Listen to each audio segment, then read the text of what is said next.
going back, in the history of law enforcement, there was a time that in schools when there was a active shooter, an intruder, a typical law enforcement response was to contain that school, set up containment, and wait for a tactical or SWAT team to respond and enter that school.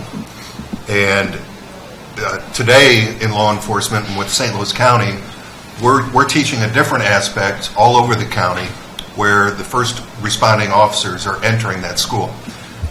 We're there to preserve life and eliminate that threat if possible. So, law enforcement today is not sitting back waiting for that SWAT team to show up to do that. The first 3 officers that respond to that scene are making entry now into that school, into that building to deal with that threat. Great. And I think that's a strategy that's being deployed probably by most law enforcement agencies across the country. That all changed with the events at Columbine High School back in '99. So that was the direction law enforcement took. One of the changes we see in law enforcement, and we see it all over the place, and people talk about it in their houses, is that there's no respect for authority anymore.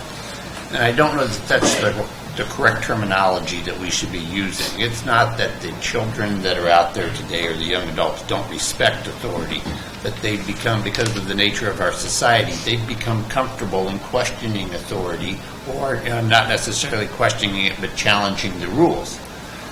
And there's nothing wrong with that as long as law enforcement understands that it's not a personal attack against them. It's just the evolution of society, that we have a very open society in the United States in which people can question what's going on around them without severe repercussion.